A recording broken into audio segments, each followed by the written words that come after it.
Hey, so tonight we're going to talk about something that most history books barely mention. A forgotten people who lived in the frozen forests of the far north and who managed to do something almost impossible.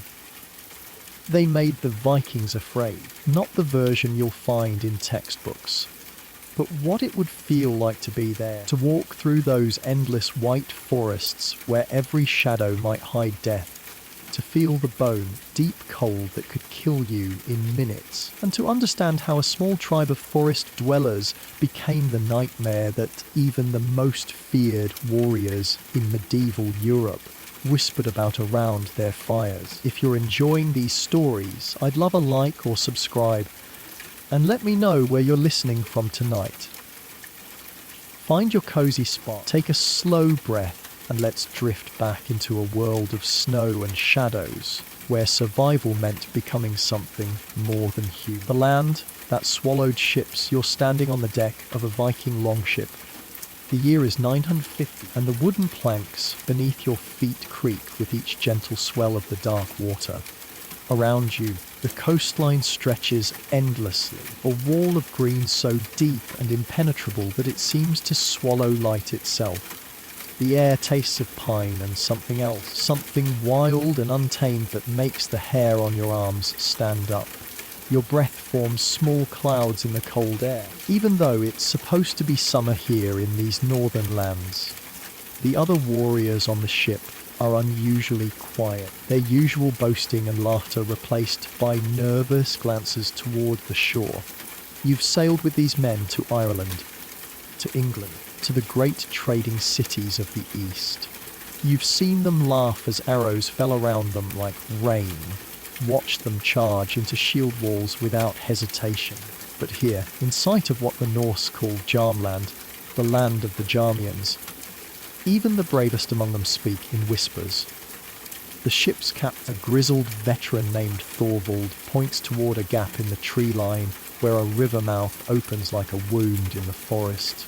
There, he says, his voice barely audible above the lap of waves against the hull. That's where Hakon's expedition went in last spring. He pauses, running a weathered hand through his grey beard. Only 3 men came back, and they wouldn't speak of what they'd seen. You feel a chill that has nothing to do with the northern air.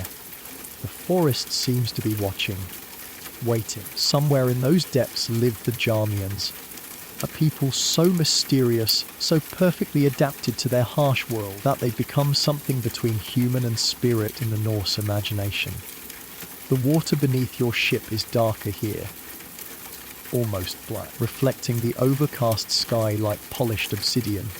You can see shapes moving beneath the surface. Fish perhaps, or something else entirely. The Vikings speak of creatures in these northern waters that don't exist anywhere else. Seals with human eyes, whales that sing in voices like women calling for their lost children. As your ship turns away from the shore, heading back toward familiar waters, you catch a glimpse of movement in the tree line. Just for a moment, a flash of white against the green. When you look again, there's nothing there, but you can't shake the feeling that something was looking back at you. Something that decided you weren't worth hunting. This time, the wind picks up as you sail away, carrying with it the scent of the deep forest, moss and decay, the musk of wild animals, and underneath it all, something that might be smoke from fires you cannot see. You pull your cloak tighter around your shoulders and try not to think about what might be watching from those endless green depths. Behind you, the coastline fades into mist, but the feeling of being observed doesn't fade with it. It follows you for days, that sense of eyes on your back, of something vast and patient waiting in the northern darkness. Even when you reach the familiar fjords of Norway, even when you're sitting by your own hearth, with Ol in your belly and your family around you, you still feel it sometimes, the weight of that ancient gaze from the land that swallows ships and men alike. Ghosts in the white forest. The snow falls silently around you as you crouch behind a fallen log, your breath forming small puffs of vapor in the frigid air. You're not a Viking now. You're something else entirely. You're Bjarmian, one of the forest people, and you've been tracking a group of Norse raiders for 3 days through the endless white wilderness. Your feet are bound in strange contraptions. Long, narrow pieces of carved wood that let you glide across the snow's surface without sinking. The Vikings call them strange devices, but to you, they're as natural as walking. You've worn skis since you could stand, learned to move through the forest as silently as falling snow. The cold that would kill a southerner in hours is your constant companion. Your clothing, all layers of fur and hide carefully chosen for different conditions, keeps you warm, even when the temperature drops so low that your breath crackles in the air. Reindeer fur against your skin for the deepest cold. Seal skin over that to shed moisture. Fox and marten on the outside for their incredible warmth to weight ratio. Each layer serves a purpose learned through generations of survival in this harsh land. Your boots are made from the leg skin of reindeer, with the fur turned inward and the seams sealed with rendered fat to keep out moisture. Your mittens are crafted from bare paws, the claws removed, but the tough pads left intact for gripping your weapons. Even your undergarments are chosen with care, soft rabbit fur against your most sensitive skin, providing warmth without bulk. You can hear them before you see them, the Vikings. They crash through the forest like wounded bears, breaking branches, cursing in their harsh tongue, completely unaware that they're being hunted. To your trained ears, they might as well be beating drums and shouting their location. Through the trees, you catch sight of them. 30 men in mail and leather, their breath steaming as they struggle through snow that reaches their knees. They're following what they think is a game trail, but you know better. Your people created this path.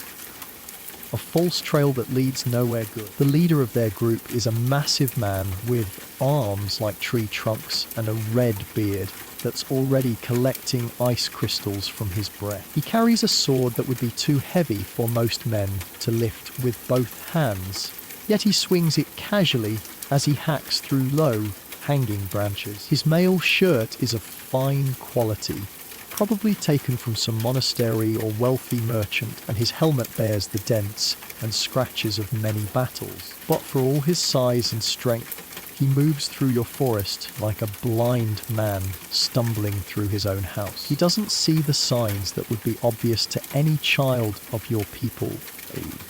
The way the snow has been disturbed in patterns that speak of recent passage, the scratches on tree bark that mark territorial boundaries, the subtle arrangements of stones and sticks that serve as messages between hunters. You touch the small bone whistle hanging from your neck, 3 short, soft notes that sound like a bird call. From somewhere in the forest, you hear an answer, then another. Your hunting party is in position. The Vikings have no idea they're walking into a trap that's been 3 days in the making. The whistle is carved from the leg bone of a crane, hollow and light, with holes positioned to create specific tones that carry far through the forest without alerting prey or enemies. Each member of your hunting party carries one, and each has learned a vocabulary of calls that can communicate complex information. The number of enemies, their direction of travel, their apparent strength and alertness. The leader of the Norse group, the big man with the red beard, raises his hand to halt his men. Something has made him nervous, perhaps the absolute silence of the forest around them. In the lands they know, forests are full of sound, birds, small animals, the rustle of wind through leaves. But here, in the deep winter woods of Jarmland, silence is a weapon. You watch as fear begins to creep into their faces. These men who have terrorized coastlines from Ireland to Constantinople are starting to understand that they're no longer the hunters.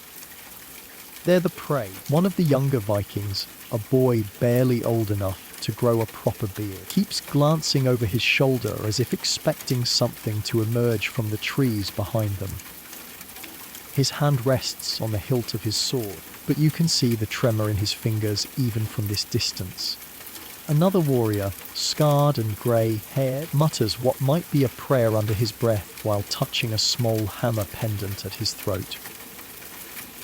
The red, bearded leader tries to maintain his authority, barking orders in their harsh tongue, but you can hear the uncertainty creeping into his voice. He's beginning to realize that his usual tactics, intimidation, superior numbers, the shock of sudden violence, mean nothing here in this white wilderness where his enemies are invisible and the very landscape seems hostile to his presence.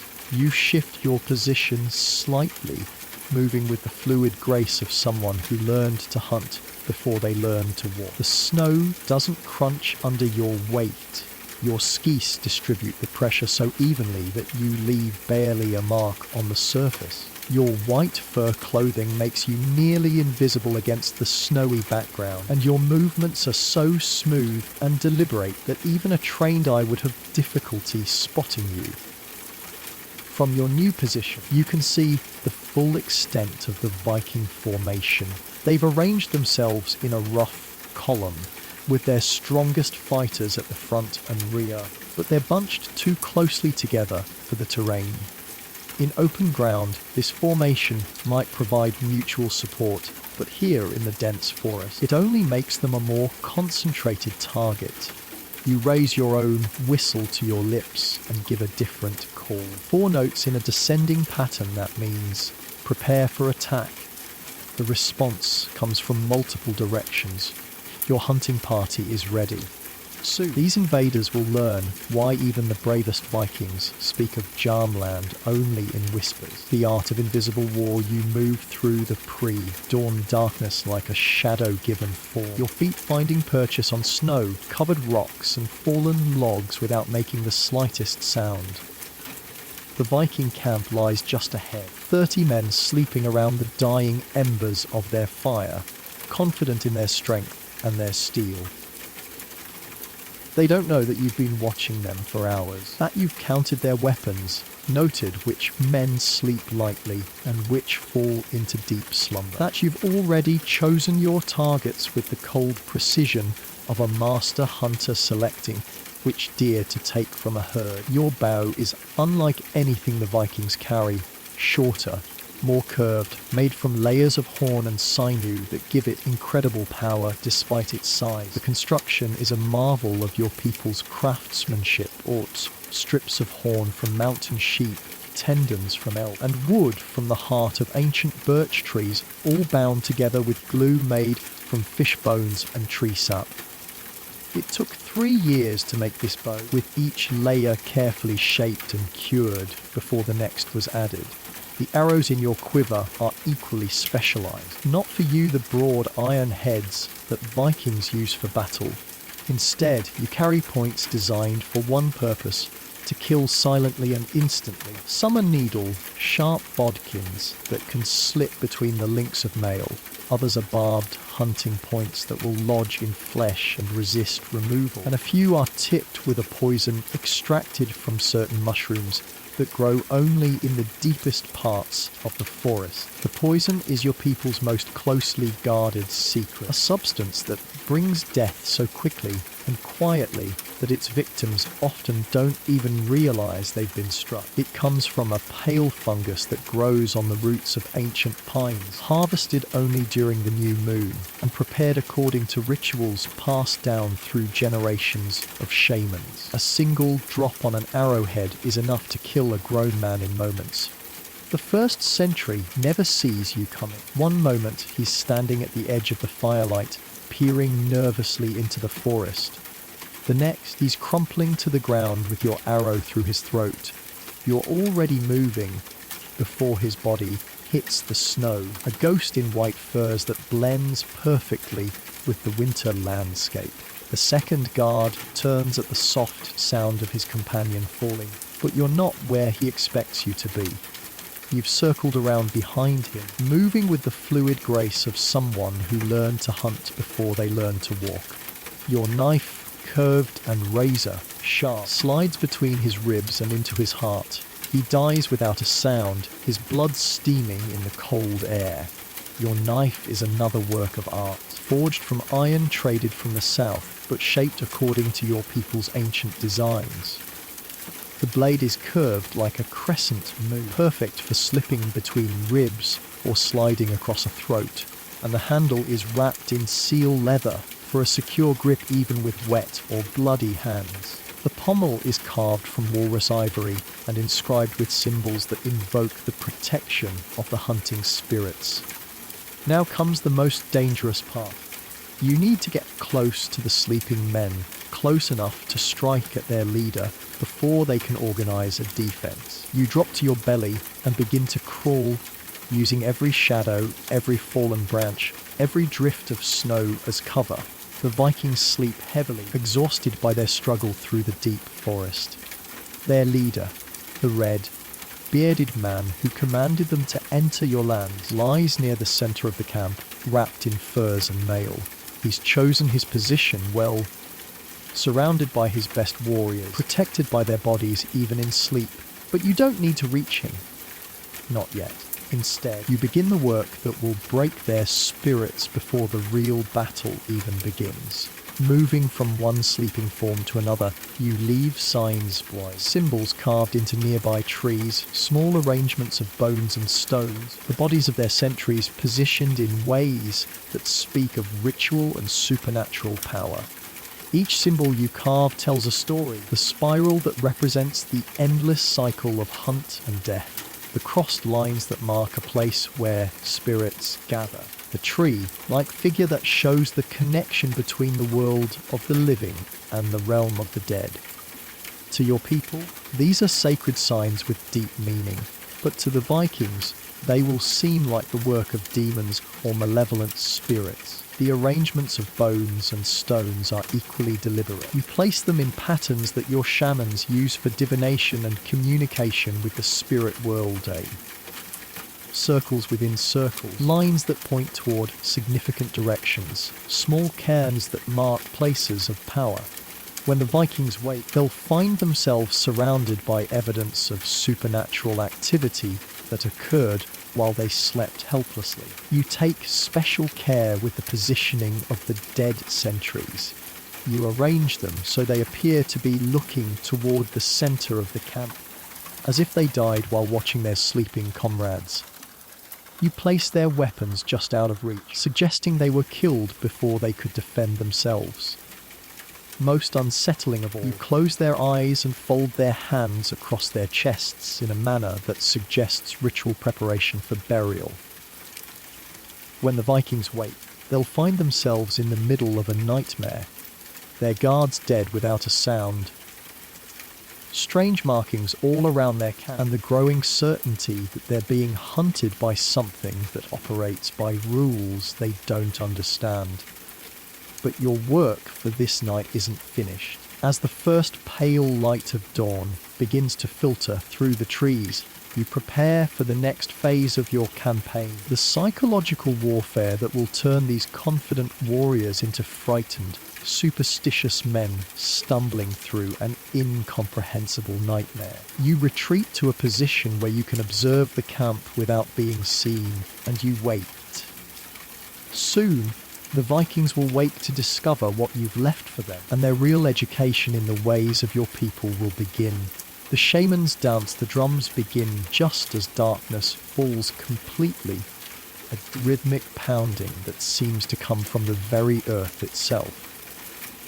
You're crouched in the shadows at the edge of a Bjarmian settlement, watching a ceremony that no Viking has ever seen and lived to describe. The fire at the center of the clearing burns with an unusual light, fed with resins and oils that make the flames dance in colors that hurt to look at directly.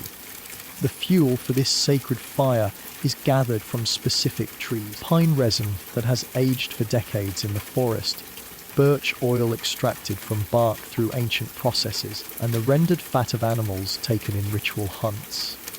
When these substances burn together, they create flames that shift from deep red to brilliant blue to ghostly green, casting shadows that seem to move independently of the people around the fire. Around this fire, the people of the forest have gathered, men and women alike. Their faces painted with symbols in blue and white that seem to shift and move in the flickering light.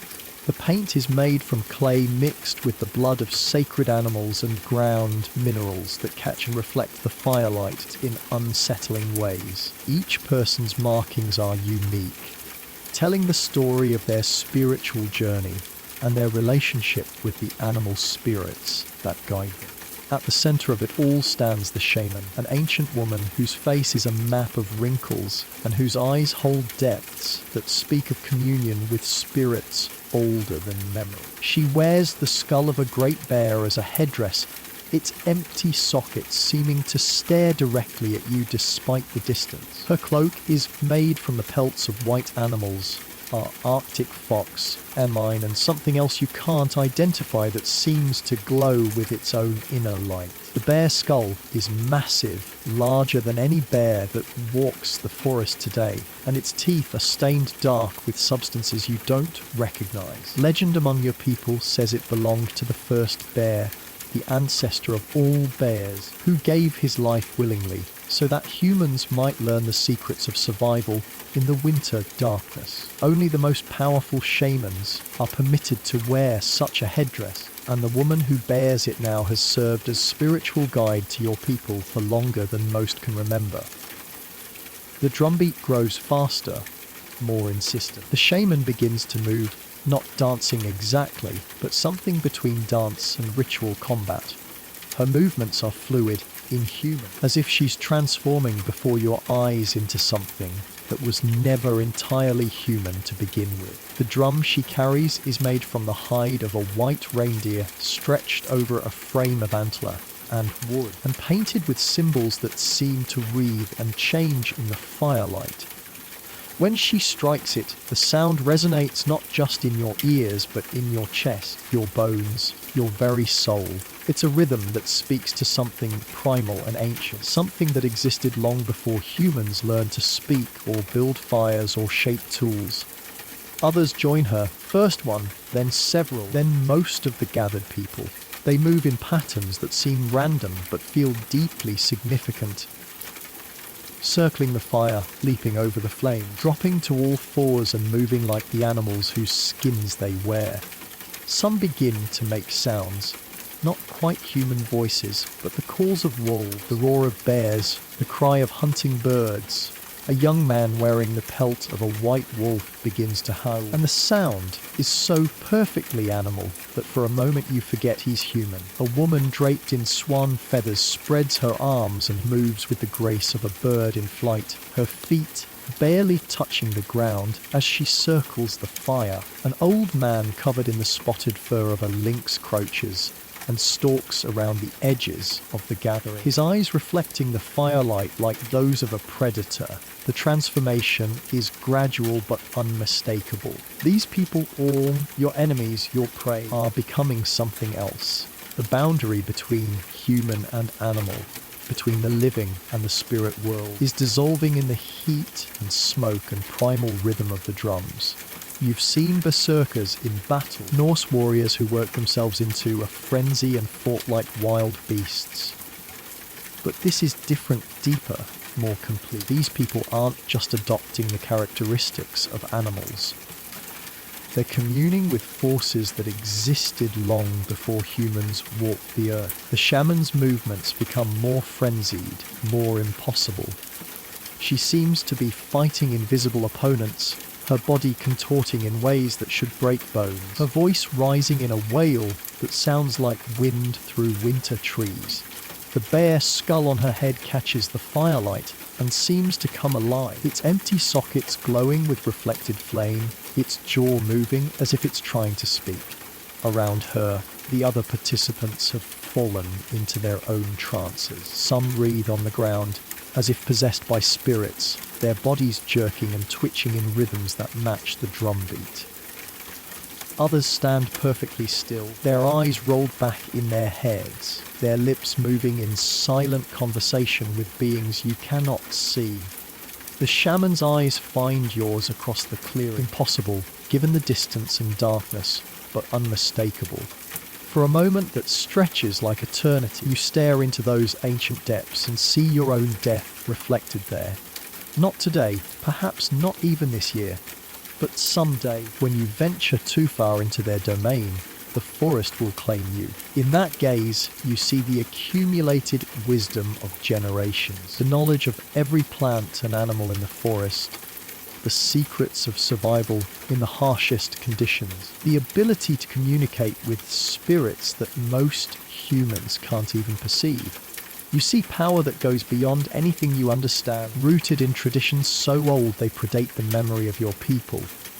You back away slowly, carefully, knowing that any sudden movement might break whatever spell keeps you safe in this moment.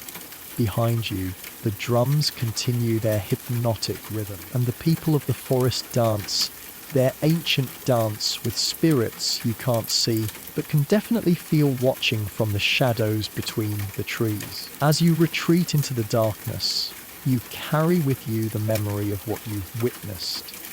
A glimpse into a world where the boundaries between human and animal, between the physical and spiritual, are far more fluid than your people ever imagined. It's knowledge that will haunt your dreams and change forever how you see the forest around you. The battle of sleeping fires, the mist rises from the lake like the breath of some enormous sleeping creature, thick and white and wrong in ways that make your throat burn just to breathe it.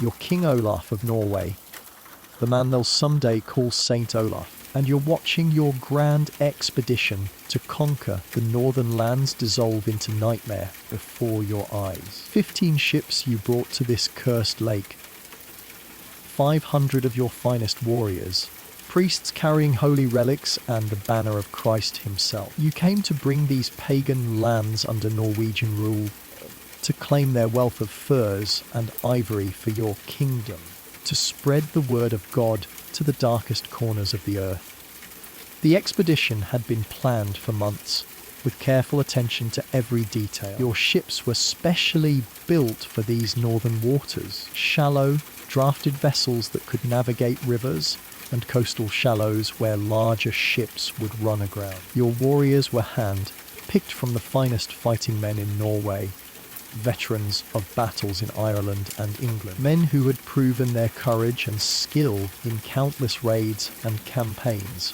Your priests carried with them the most sacred relics of the Norwegian church, a fragment of the true cross, a bone from St. Peter's hand, and a vial of oil blessed by the Pope himself. These holy objects were meant to protect your expedition and demonstrate the power of the Christian God to the pagan peoples of the north. You had prayed over them yourself before departing, confident that divine providence would guide your mission to success. Instead, you're trapped. The lake that seemed so peaceful when you arrived, the island that appeared to hold the main settlement of the Bjarmians with all its promised treasures, it was all a lie.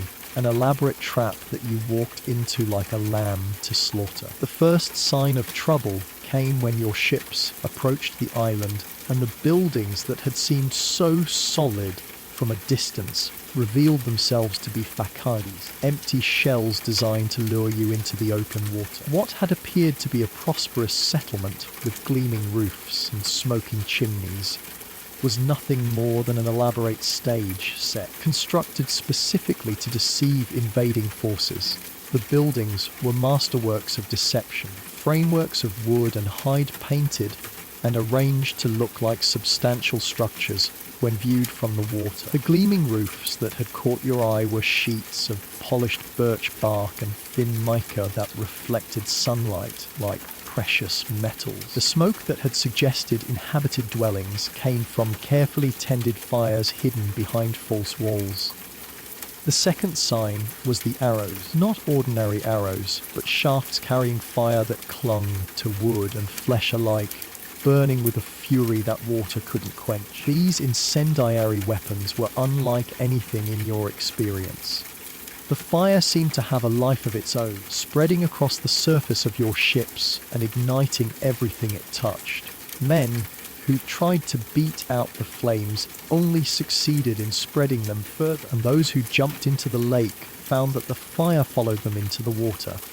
Now, as dawn breaks over the lake, the mist begins to rise. At first, you think it might be a blessing, cover for your retreat, but as the white tendrils reach your ships, your men begin to cough, then choke, then collapse to the decks gasping for air that burns their lungs like liquid fire. The mist is not natural. You realize this as you watch it flow across the water with deliberate purpose, moving against the wind and concentrating around your ships while leaving the shoreline clear. It carries with it the smell of sulfur and something else, something organic and foul that makes your eyes water and your throat constrict. You've heard of Greek fire, the secret weapon of the Byzantine Empire that burns even on water. But this is something else, something that turns the very air into poison. The Bjarmians have found a way to make the lake itself into a weapon, using the natural deposits of sulfur in the surrounding rocks to create a toxic cloud that flows across the water like the breath of hell itself. Your ships are burning, your men are dying, and from the shores of the lake come sounds that chill your blood. War drums beating in complex rhythms, voices chanting in a language that predates Christ, and underneath it all, a sound like laughter, cold and inhuman and utterly without mercy. The drums are not like any you've heard before, deeper and more resonant than the war drums of your own people, with a rhythm that seems to match the beating of your heart and then gradually pull it into a different pattern. The sound carries across the water with unnatural clarity, as if the very air is designed to amplify it. And you realize that this too is part of their strategy, a psychological weapon meant to unnerve and disorient your forces. The chanting that accompanies the drums is equally unsettling. Voices raised in harmonies that seem to come from more throats than could possibly be gathered on the shoreline. The language is utterly foreign, with sounds that human throats shouldn't be able to make, and yet there's something about it that speaks to a part of your mind older than consciousness, older than civilization. You order the retreat, what's left of your proud fleet limping toward the river mouth, with barely 60 survivors from the 500 who entered this cursed place. Behind you, the forest burns with the light of 100 torches, the Bjarmians celebrating their victory over the most powerful Christian king in the north. The retreat is a nightmare of confusion and terror. Your remaining ships are overcrowded with survivors, many of them wounded or poisoned by the toxic mist. The river that had seemed like a highway into the heart of Bjarmian territory now feels like a gauntlet, with every bend potentially hiding another ambush, every shadow on the shore possibly concealing archers with their terrible fire arrows. Your priests, who had been so confident in the protection of their holy relics, now huddle in the bottom of the boats, their faces pale with shock and their voices hoarse from coughing up the poisonous mist. The sacred objects they carry seem powerless against whatever forces the Bjarmians have unleashed, and you begin to wonder if you've encountered something that exists outside the realm of Christian understanding. As your ship reaches the open sea, you turn for one last look at the land that broke your army and your pride. In the distance you can see figures on the shoreline, small and dark against the flames. They're watching you go, making sure you understand that this is their domain and that you are no longer welcome here. The figures stand motionless as statues, but there's something about their stillness that's more menacing than any gesture of threat could be. They're not celebrating or taunting, they're simply observing, like predators watching prey flee their territory. The message is clear: you came as conquerors and are leaving as refugees, and they want you to remember exactly how completely you've been defeated. You'll live for many more years, become a saint of the church, a legend in your own right, but you'll never forget this place. Never stop tasting the sulphur in your dreams. Never stop hearing those drums in the quiet moments before sleep. The Bjarmians have taught you a lesson that no king should ever have to learn, that there are some places in the world where even the mightiest must walk softly, and some peoples who cannot be conquered by sword or cross or crown. The northern lights dance overhead as your ship disappears into the darkness.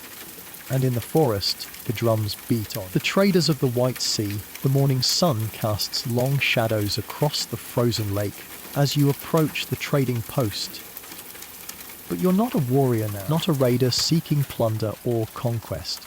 You're a merchant, one of the few brave enough to venture into Bjarmian territory for the incredible wealth that can be found here. If you're careful enough to survive the journey, your sled is loaded with goods that the forest people prize.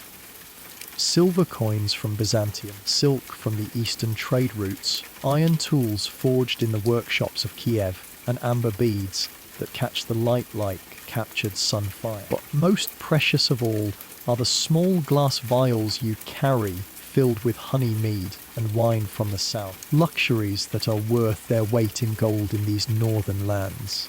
The trading post sits on a small island in the centre of the lake, connected to the shore by a causeway of stones that disappears beneath the ice in winter.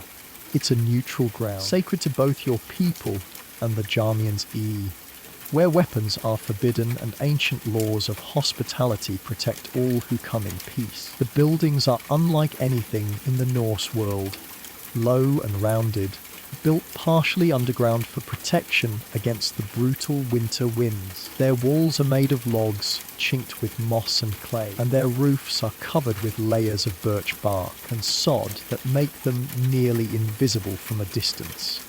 Smoke rises from hidden chimneys, and you can smell the rich scent of cooking meat and burning pine.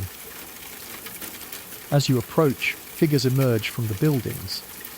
The Bjarmians you've come to trade with. They move with the fluid grace of people perfectly adapted to their environment, their feet finding sure purchase on the icy ground without the clumsiness that marks most southerners in these conditions. The leader of the trading party is a woman tall and lean, with silver-streaked hair braided with small bones and beads. Her face is tattooed with intricate blue lines that follow the contours of her cheekbones and forehead, and her eyes are the pale grey of winter ice. She wears a cloak of white fox fur over layers of reindeer hide, and at her throat hangs a necklace of carved walrus ivory. She greets you in accented Norse, her voice carrying the musical cadence of her own language underneath the familiar words. "Welcome, southern trader," she says, her breath forming clouds in the cold air. "I am Siku, keeper of the winter market. Show me what you bring, and I will show you wonders from the edge of the world." The trading begins with ritual. The sharing of food and drink, the exchange of small gifts, the recitation of genealogies that establish your credentials as an honest merchant. These ceremonies are crucial. They create the bonds of trust that make trade possible in a world where a single betrayal could mean death in the wilderness. Siku examines each item you've brought with the expertise of someone who has handled goods from across the known world. She tests the purity of your silver by scratching it with a small knife and observing the colour of the metal beneath. She holds your silk up to the light to check for flaws in the weave. She hefts your iron tools to judge their balance and quality. "This is good," she says, setting aside a particularly fine sword. "But this," she picks up a poorly made knife, "this is southern trash. Do you think we are children to be fooled by pretty handles on weak blades?" Her criticism stings, but you know she's right. The knife was included to pad out your trade goods, and her expert eye has immediately identified it as inferior. In the south, such a blade might fool an unwary customer, but here, where a man's life depends on the quality of his tools, there's no tolerance for deception. When she's satisfied with your offerings, Siku leads you to the storage buildings where the Bjarmian trade goods are kept. What you see takes your breath away. Wealth beyond the dreams of southern kings, gathered from the farthest reaches of the northern world. Furs are stacked in neat piles, the lustrous black of sable, the pure white of Arctic fox, the rich brown of marten and beaver. Each pelt is perfect, without flaw or damage, prepared with techniques that preserve their beauty and softness. You run your hands through a pile of ermine, furs and marvel at their incredible softness, like touching clouds made solid. But the furs are only the beginning. In carved wooden chests, you find walrus ivory tusks of incredible size and quality, some carved into intricate sculptures that depict scenes from Bjarmian mythology. There are amber pieces the size of your fist, perfectly clear and containing insects preserved from ancient forests. There are narwhal tusks, spiral horns from the unicorns of the sea that are worth a fortune in the courts of Europe. This, CQ says, lifting a small carved figure from one of the chests, was made by my grandmother's grandmother. It shows the first shaman, the one who learned to speak with the spirits of the animals. The carving is exquisite. A human figure in the process of transformation, with features that are part human, part bear, part something else entirely. The trading continues for hours, with each item carefully evaluated and negotiated. The Bjarmians drive hard bargains, but they're fair. They know the value of what they offer and expect to be paid accordingly. For a single prime black fox pelt, you trade a sword that took a master smith weeks to forge. For a small bag of amber, you give up half your silver. But as the day wears on, you begin to understand that there's more to this trade than simple commerce.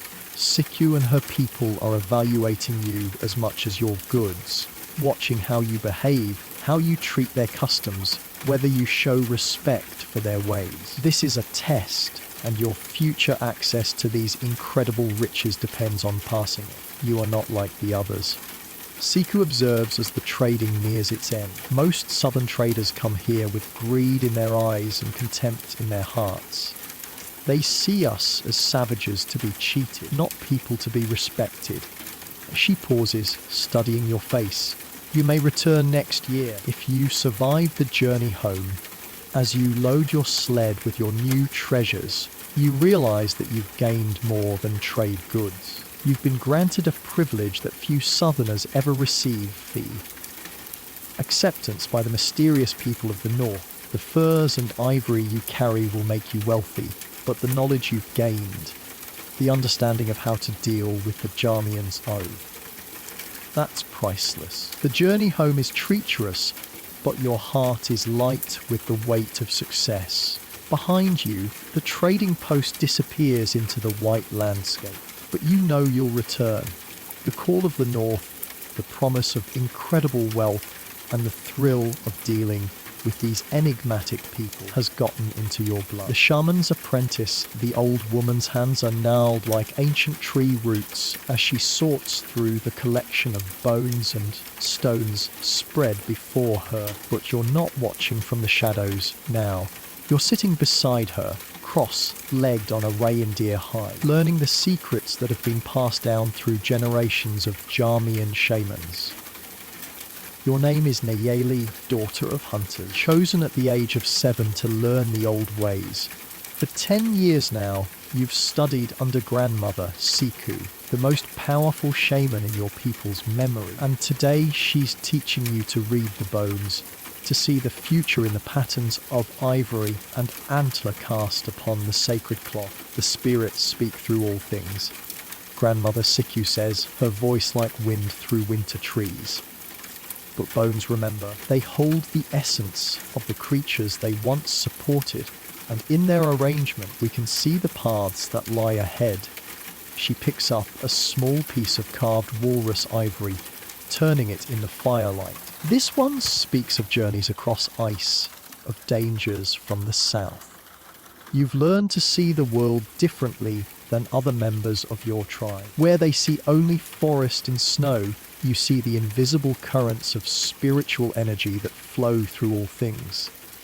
where they hear only wind and animal calls. You hear the voices of ancestors and the whispers of spirits yet to be born. The training began when you were barely old enough to walk. Grandmother Siku would take you into the forest and teach you to identify every plant, every animal track, every sign of the changing seasons. But more than that, she taught you to feel the life force that flows through all living things, the energy that connects the smallest insect to the mightiest bear. Close your eyes, she would say, placing her weathered hand on your forehead. Feel the heartbeat of the forest, the slow pulse of the trees, the quick flutter of the birds, the deep rhythm of the earth itself. At first, you felt nothing but your own heartbeat, but gradually, you began to sense something more, a vast network of life that surrounded and supported you. The bones before you now tell a story of change and conflict. The pattern shows strangers from the south, warriors with iron weapons and foreign gods, coming to your lands with conquest in their hearts. But it also shows resistance. Your people adapting, surviving, finding ways to turn their enemies' strength against them. The southern warriors are like summer storms. Grandmother Siku explains, pointing to a cluster of dark stones. They come with great fury and noise, but they pass quickly if you know how to weather them. She moves a piece of carved antler to a different position. See how the pattern changes. This shows the way of water, flowing around obstacles, finding the path of least resistance, but always moving toward its destination. You nod, beginning to understand. Your people's way of war is not the way of the Southerners. It's not about standing firm and meeting force with force. Instead, it's about adaptation, about using the enemy's momentum against them, about striking when and where they least expect it. The training in spiritual matters is only part of your education. You've also learned the practical skills that every shaman must possess. How to prepare medicines from forest plants, how to preserve food for the long winter months, how to read weather signs and predict the movements of animals. These skills are just as important as the ability to commune with spirits.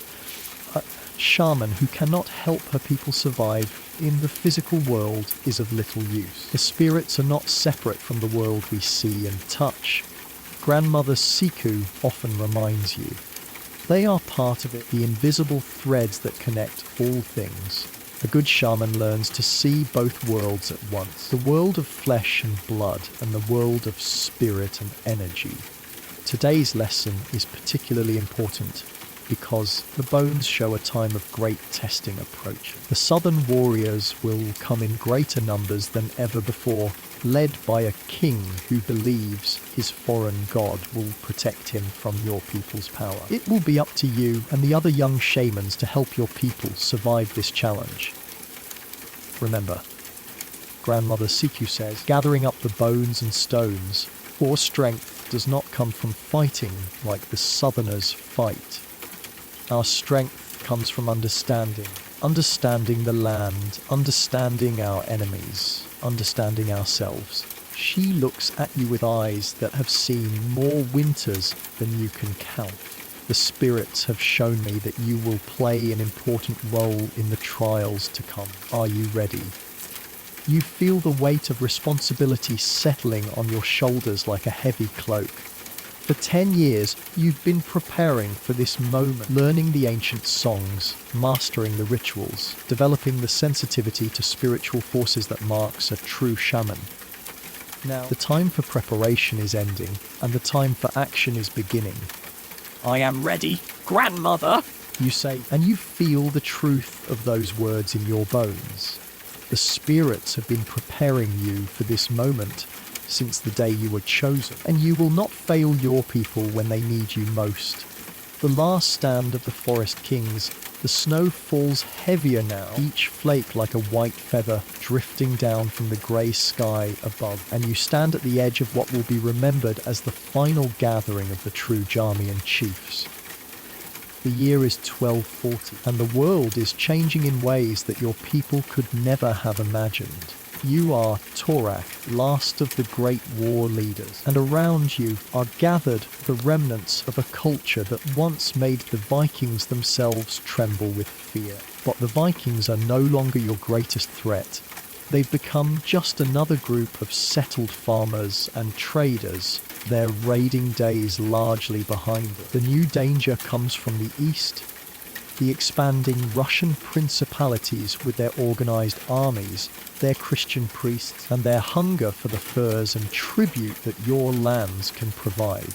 The gathering takes place in a sacred grove deep in the heart of your territory, a place where your ancestors have met for countless generations to make decisions that affect the survival of your people. The trees here are ancient beyond memory, their trunks so massive that it would take 20 men holding hands to encircle them. Their branches form a canopy so thick that even in winter, little snow reaches the ground beneath them. Around the sacred fire sit the last of the old chiefs, men and women whose names were once whispered in fear from the White Sea to the Baltic. There's Siku the Far-Seer, whose shamanic powers allowed her to predict enemy movements days in advance. There's Nanook the Bear Walker, who could track a single man across 100 miles of wilderness. There's Yutu the Ice Speaker, who knew every secret path across the frozen rivers and lakes. But for all their legendary skills, these leaders face a challenge unlike any their people have ever encountered. The Russians don't come as raiders seeking quick plunder. They come as conquerors intent on permanent occupation. They build forts and churches, they bring settlers and administrators, they impose new laws and new gods. Most dangerous of all, they offer your young people a different way of life, one that seems easier than the harsh existence of the traditional forest dwellers. The old ways are dying, says Siku, her voice heavy with sorrow. Each year, fewer children learn the ancient songs. Each year, more of our people abandon the forest for the Russian towns. Each year, the spirits grow more distant as their sacred places are cut down for farmland and churches. You've seen it yourself in your travels through the territory. Bjarmian settlements that have been abandoned as their inhabitants moved to Russian trading posts, sacred groves that have been cleared for agriculture, young people who speak Russian better than their own ancestral tongue. The change isn't happening through conquest alone. It's happening through choice, as your people gradually decide that the old ways are too difficult to maintain. We could fight, suggests Nanook, his scarred hands clenching into fists. We could use the old tactics, strike from the shadows, make them fear to enter our forests, show them that some lands cannot be conquered. His eyes gleam with the memory of past victories, of Russian expeditions that had vanished without trace in the white wilderness. But you know, as do all the others around the fire, that such tactics can only delay the inevitable. The Russians have learned from the failures of the Vikings. They don't send small raiding parties that can be ambushed and destroyed. They send armies, they build permanent fortifications. They establish supply lines that can't be easily cut. Most importantly, they offer alternatives to resistance, trade, employment, integration into their expanding civilization. The spirits have shown me the future, says Yutu, her ancient voice barely above a whisper. I have seen our children's children living in wooden houses with crosses on their roofs. I have seen them wearing Russian clothes and speaking Russian words. I have seen them forgetting the names of their ancestors and the locations of the sacred places. The vision she describes is more terrifying than any military defeat. It's the slow dissolution of everything that makes your people who they are. Not death, but transformation into something unrecognizable. The gradual absorption of your culture into the expanding Russian world. Then what do we do? You ask, though you already know the answer. Do we fight a war we cannot win? Do we watch our people slowly disappear? Do we try to preserve what we can and hope that future generations will remember? The debate continues through the night, with each chief offering their perspective on the impossible choices that face your people. Some argue for resistance at any cost, preferring honorable death to slow assimilation. Others advocate for accommodation, hoping to preserve at least some elements of Bjarmian culture within the Russian system. Still others propose retreat, moving deeper into the northern wilderness where Russian influence cannot reach. As dawn breaks through the ancient trees, you realize that this gathering will be the last of its kind. Whatever decision is made here, it will mark the end of the Bjarmians as an independent people. The age of the Forest Kings is ending, and a new chapter in the history of the North is beginning. The final decision, when it comes, is perhaps the wisest that could be made under the circumstances. Rather than choosing a single path, the chiefs decide to divide way. Some will resist, some will accommodate, and some will retreat. In this way, they hope to ensure that some part of their culture will survive, no matter what the future brings. As you prepare to leave the sacred grove for the last time, you take one final look at the ancient trees and the dying fire. Somewhere in the distance, you can hear the sound of axes, Russian settlers clearing forest for their farms. The old world is ending, but perhaps in the choices made here today, the seeds of a new one have been planted. The merchant's tale, the tavern in Novgorod, is thick with smoke and the smell of unwashed bodies. But you're grateful for its warmth after the long journey south from the Bjarmian territories. You're Olaf Eriksson, a Norwegian merchant who has spent the last 20 years trading in the northern lands. And tonight you're sharing your stories with a group of younger traders who dream of making their fortunes in the mysterious north. You want to know about the Bjarmians. You say, taking a long drink of ale and settling back in your chair. I've traded with them longer than any man alive, and I can tell you this. They're not the savages that the old stories make them out to be. They're the finest traders I've ever encountered, and the most dangerous people to cross. The young men around the table lean forward eagerly, their eyes bright with the prospect of adventure and profit. They've heard the old tales of Viking expeditions that disappeared in the northern forests, of shamans who could call down storms and warriors who could become invisible in the snow. But they've also heard of the incredible wealth that can be made by those brave enough to venture into Bjarmian territory. The first thing you need to understand, you continue, is that they're not one people but many, dozens of different tribes and clans scattered across the northern forests and tundra. Each group has its own customs, its own leaders, its own relationship with the spirits they worship. What works with one clan might get you killed by another. You remember your first journey north 23 years ago when you were barely older than the young men listening to you now. You'd gone with a small expedition led by an experienced trader named Thorvald, carrying a cargo of iron tools and silver coins that represented your entire inheritance. You'd been terrified and excited in equal measure, dreaming of returning home with enough wealth to buy land and marry the merchant's daughter who had caught your eye. Thorvald taught me the most important lesson about trading with the Bjarmians. You say, never lie to them, never try to cheat them, and never ever show disrespect for their customs. They can smell deception like a wolf smells fear, and they have long memories for those who wrong them. The lesson had been driven home during that first expedition when one of your companions, a young man named Eric, had tried to pass off a piece of iron pyrite as gold. The Bjarmian trader, an elderly woman with intricate facial tattoos, had examined the false gold for barely a moment before setting it aside with a look of cold contempt. She'd refused to trade anything else with your group, and word of Eric's deception had spread to other Bjarmian communities with remarkable speed. We spent 3 weeks trying to find someone willing to trade with us after that, you recall. Finally, Thorvald had to give the old woman a valuable silver arm ring as compensation for the insult. And even then, we only managed to trade for a fraction of what we'd hoped to get. One of the young traders, a red-haired boy from Bergen, raises his hand. But surely they're just forest savages, he says. How can they be such skilled traders? What do they know of commerce and negotiation? You laugh, remembering your own youthful arrogance. That's exactly what I thought when I was your age, you say.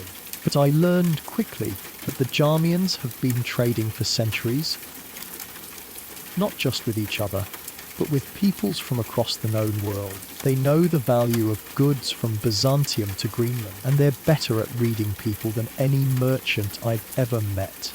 The truth is that the Bjarmian traders possess skills that would be envied in the great commercial centres of Europe. They can assess the quality of furs with a touch, judge the purity of silver by its sound, and evaluate the craftsmanship of weapons and tools with an expert eye. More importantly, they understand the psychology of negotiation. When to be patient, when to press for advantage, when to walk away from a deal. I once watched a Bjarmian woman named Siku negotiate with a Byzantine merchant who thought he could intimidate her with his wealth and connections. You continue. She let him display all his finest goods, listened to his boasts about the important people he knew, and then calmly offered him a trade that was so obviously advantageous to her that he should have refused immediately.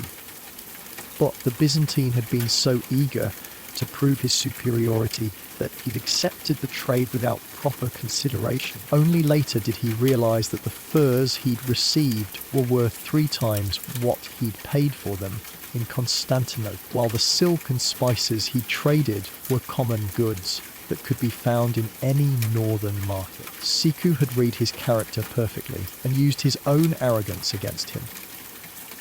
The key to successful trading with the Bjarmians, you explain, is to approach them as equals, not as inferiors to be exploited or superiors to be feared. They respect honesty, skill, and courage, but they have no patience for fools or cowards. If you can prove yourself worthy of their trust, they'll make you wealthy beyond your dreams. If you betray that trust, you'll be lucky to escape with your life.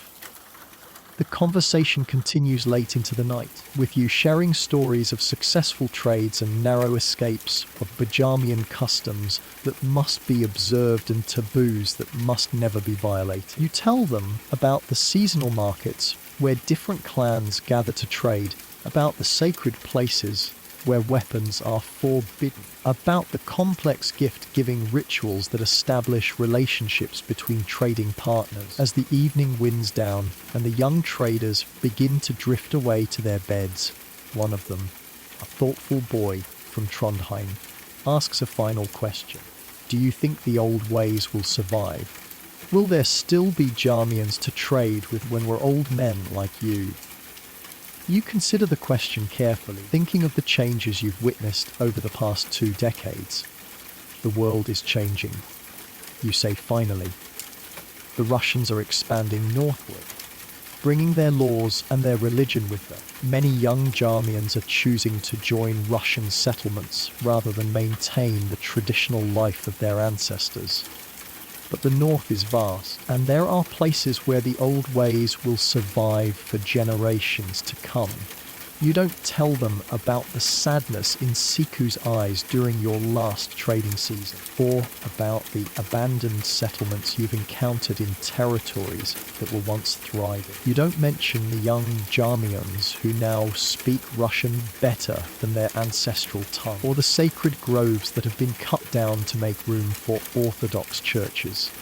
Some truths are too heavy to burden young dreams with. Instead, you raise your cup in a final toast. To the north, you say, on to the people who taught us that there are many ways to be wealthy, and not all of them involve gold. The song of the last shaman, the aurora dances overhead in sheets of green and gold, and you sit alone by a dying fire on the shore of a lake that has no name in any language but your own. You are Nayeli, the last true shaman of your people, and tonight you sing the songs that will die with you. 50 winters have passed since you first learned to read the bones under Grandmother Siku's patient instruction. 50 winters of serving your people as healer, guide, and keeper of the ancient wisdom. But now your people are scattered, some absorbed into Russian settlements, others fled to the farthest reaches of the northern wilderness, and a few, like yourself, clinging to the old ways in places the modern world has forgotten. Your voice rises in the ancient melody words in a language that fewer than a dozen people still speak, telling stories that stretch back to the beginning of time. You sing of the first shamans who learned to speak with the spirits of the animals. You sing of the great migrations when your ancestors followed the reindeer across the frozen lands. You sing of the heroes who defended your people against the southern invaders. The songs are more than entertainment or history. They're repositories of knowledge essential for survival in the harsh northern environment. Embedded in their verses are instructions for finding water in winter, for predicting weather changes, for identifying edible plants and avoiding poisonous ones. They contain the accumulated wisdom of hundreds of generations, passed down through an unbroken chain of singers that stretches back to the dawn of your people. But the chain is breaking. Your apprentices have all chosen different paths, some becoming Orthodox priests, others moving to cities where ancient songs have no relevance. The young people who remain in the traditional territories are more interested in learning Russian and the skills needed for the modern world than in memorizing the complex verses of their ancestors. You remember the last time you tried to teach the healing songs to a group of young women from a nearby settlement. They'd listened politely for a while, but their attention kept wandering to the Russian trader who was visiting their village with news from the outside world. When you'd finished demonstrating how to prepare a poultice from willow bark, one of them had asked why they needed to learn such things when Russian doctors could provide better medicines. The question had pierced your heart like an arrow. How could you explain that the songs weren't just about practical knowledge, but about maintaining the connection between your people and the spiritual forces that governed their world? How could you make them understand that when the last song was forgotten, something essential would die? Not just knowledge, but a way of seeing and being in the world that had sustained your people for millennia. Tonight, as you sing alone under the dancing lights, you feel the presence of the ancestors, the long line of shamans who came before you, stretching back through the generations to the first woman who learned to speak with the spirits. They gather around your fire like shadows made of memory, their voices joining yours in harmonies that only you can hear. Grandmother Siku is there, her ancient face creased with the same sadness you feel now. Behind her stand the great shamans of legend. You too, the ice speaker, who could walk across water in the depths of winter. Nanoke the bear walker, who could take the form of the great northern bears. Torak the far seer, who could see events happening hundreds of miles away. They don't speak, they don't need to. Their presence is message enough. A reminder that you are the last link in a chain that must not be allowed to break completely. Even if the songs will die with you, even if the old ways are fading into memory, you have a responsibility to sing them one last time with all the power and passion you possess. As the night deepens and the aurora grows brighter, your voice grows stronger. You sing the creation songs that tell how the world was shaped from ice and fire. You sing the animal songs that teach the sacred relationship between hunter and prey. You sing the weather songs that can call rain or snow or clear skies. You sing the healing songs that can mend broken bones and cure diseases of the spirit. With each song, you feel something leaving you, not just breath and voice, but the accumulated power of generations of shamanic practice. The spirits that have guided your people for so long are departing, following the songs into whatever realm awaits them when the last human voice that can call them falls silent. But there's peace in this ending, too. You've lived to see your people survive the greatest challenge they've ever faced. Not conquest by force, but the slow transformation that comes with changing times. They may no longer be Bjarmians in the old sense, but they carry within them the strength and adaptability that allowed their ancestors to thrive in the harshest environment on Earth. As dawn approaches and the aurora begins to fade, you sing the final song, the one that tells of endings and beginnings, of cycles that close and new ones that open. Your voice carries across the still water of the lake, echoing off the surrounding hills before fading into silence. The fire dies to embers, and you sit in the growing light of dawn, feeling strangely light and free. The burden of carrying the ancient wisdom has been lifted from your shoulders. Not because you've passed it on, but because you've released it to join the eternal song that connects all things. In the distance, you can hear the sound of axes, Russian settlers clearing forest for their farms. But you can also hear something else. The whisper of wind through pine needles, the call of birds welcoming the new day, the eternal voice of the land itself. The old songs may be ending, but the music of the world continues, and perhaps that's enough. Epilogue echoes in the northern wind. The modern world has forgotten the Bjarmians.